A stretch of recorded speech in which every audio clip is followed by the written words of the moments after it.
We want to let you know about a brand new episode of Your Pittsburgh. It airs tonight at 7:30 right here on KDKA-TV. David Highfield and Susan Koeppen join us now for a sneak peek. Always good to see you guys. Hello. Good to see you. You look like you have so much fun with Your Pittsburgh. I've been with you once or twice. I know. We get paid to have that much fun. Yeah, it's a lot of fun. Yeah. I'm sure it is, and I know there's a lot in store. My desk is beside David's in the newsroom, so sometimes I'm peeking over to see exactly what he's working on. Exactly. So a number of things to talk about. First of all, you did an interview or talked to someone that many Pittsburghers will recognize. Yeah, Ted Danson, who is a graduate of CMU, and most people maybe don't realize that, but he graduated from CMU, so he has some fond memories of Pittsburgh. Yes. And in fact, he talked to us about a summer job he had at one point that's kind of a surprising summer job, and we have a little clip for you from our Ted Danson interview. Ted grew up in Arizona, the son of an archaeologist, and says being an actor was kind of like running away to the circus. But at CMU, I got to bury myself in what was my passion. He did find time, however, for a summer job here at the Continental Can Company in West Mifflin. So what did you made cans? I made havoc.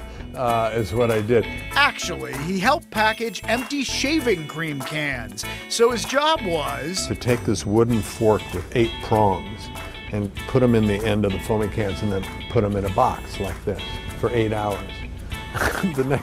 When I came to work, I was in a sling the next day. How fascinating. Yes. Who knew, right? Who knew? He was great. And we also asked him, would you consider a Cheers reboot? Yeah, and what was the answer? I'm not going to tell you right now. He's not telling anybody. You have to tune in tonight at 7:30 on KDKA. You have to watch. I will do it. I always enjoy watching Your Pittsburgh. And you guys are actually on location for this one, right? Tell me about that. So this was brilliant. This is why I love working with David. So David wanted us to go out on one of the tiki boats. So we went out on the tiki boat and we started over on the Mon. We ended up onto the Allegheny. And you're just a spectacle when you're on this thing. So you're basically sitting at a bar. Yes. You know, in the tiki. There's a bell. There's a big, what's that thing called? The wheel. The wheel. Yeah, Susan was holding the wheel at one point. I was the captain at one point. Oh, really? Oh, yeah, he let me drive. Oh, my goodness. But there are people that are yelling at you and beeping and honking and waving, so it's really fun. I'm sure. In fact, I think we have some video. Do you? Let's pause for a second. I'd love to see it. Captain Koeppen at the helm. Aloha! Aloha!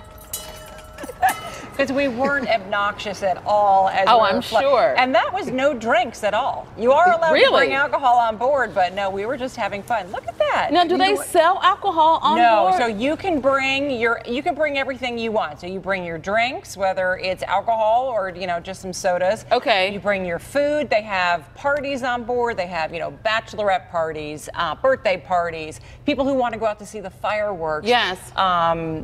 Group team building exercises on these things. So right. It can fit 6 people, or you can tie 2 of them together to fit 12. I was going to ask you if there are 2. I have a friend who lives in Mount Washington, and she has binoculars, so sometimes we people watch the people on the tikis. I wish I'd known when you 2 were up. I wish I would have. You know what? She's not a bad captain. Captain Koeppen at the wheel was not bad. Wow. Yeah. Okay, so we're going to go from the water to talking about the sky bus. Yeah, sky bus is this really unique form of transportation that a lot of people remember growing up riding this test track that was set up in South Park. And in fact, we have some video. So this was billed as the transportation solution of the future. And it actually caught on at some airports, some other cities. Right. Walt Disney came to see it before, presumably before he decided to go with the monorail, a slightly different system at Disney World.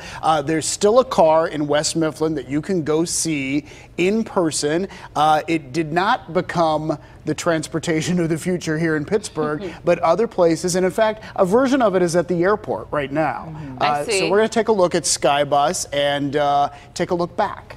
It makes me think of some of the, I guess, monorail-like systems you see at some airports. So just imagine what could have been in Pittsburgh, huh? Yeah, wouldn't that have been a neat thing to all over the county to be getting on Skybus rather than get on the Parkway? Or the T. Yeah, or I'm the going team. to take the Sky Bus. Interesting, interesting. Okay, now tell me about this Sweetwater. Yeah. So, Can you tell me anything about it? You guys are so secretive. No. Come on. It's very top secret on our Here's show. the gist of this. All right, so you not really thrilled with your job, and there you have a passion, and you go for it, and you make it into this huge business. So that's what this lady did. She started making really cool designs on mugs and pencil cases and jewelry bags, and she said, you know, I'm going to do this full time. And what started in her basement has now exploded. She and her husband both quit their jobs to work on this business. And so it's all about following your dreams and making it happen. And so that's what that story is. And in fact, we have a clip of this. Do you? Yes. All right. Finally, they're sharing some more. Melissa Horvath of Sewickley is a mom, wife, and someone who took a chance to make her dream a reality. So these are our motivational planners. She's created a company called Sweetwater Decor, where she designs and sells candles, makeup bags, greeting cards, jewelry dishes, wooden signs, coffee mugs, and travel mugs. Some have hand-lettered inspirational messages. This one's Hello Gorgeous here. And so she believed she could, so she did. Others have messages that just make you smile. This is probably wine. And some have artistic touches. I literally put my eyelashes on everything. Melissa used to have a job in the corporate world working with numbers. I've always just loved design since I've been young, and the number aspect of it too. I've always loved math and being right and left brain. It just kind of all came together to own my own business. Good for her. Interesting. Absolutely. And I mean, those are beautiful things that I would want. I like the mug that says Boss Lady. Of course you do. And I know you're a shopper, so I can see you maybe buying some of Look this at stuff. you. Let's talk about food. The time I participated with Pittsburgh, your Pittsburgh, we were cooking. Let's not go back to that. But you guys are going to a really great restaurant. Yeah, they cook for you. That's the best part. Yeah. And it is fantastic. So it's Acorn on Walnut. I keep saying we're nutty about it. We're nutty about it. I know. I get it. David's a little bit of a dork on that one. But so the food was gorgeous, and it's all locally sourced. So the chef said he changes the menu all the time based on what he can get that's fresh and local. That looks yummy. And so he prints up the menu on his own printer in the basement, drives his staff nutty, he told me.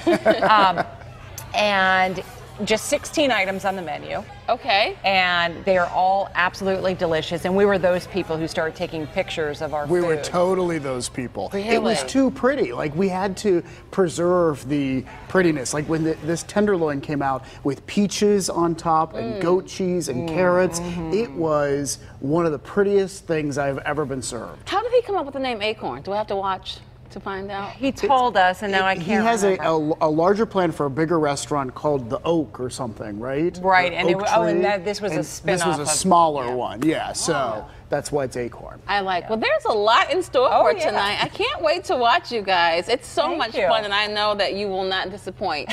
Well, thank you, Lisa. All right, David and Susan, thanks so much for being with us again. A brand new episode of Your Pittsburgh. It's tonight at 7:30. Don't forget, right here on KDKA-TV. And still to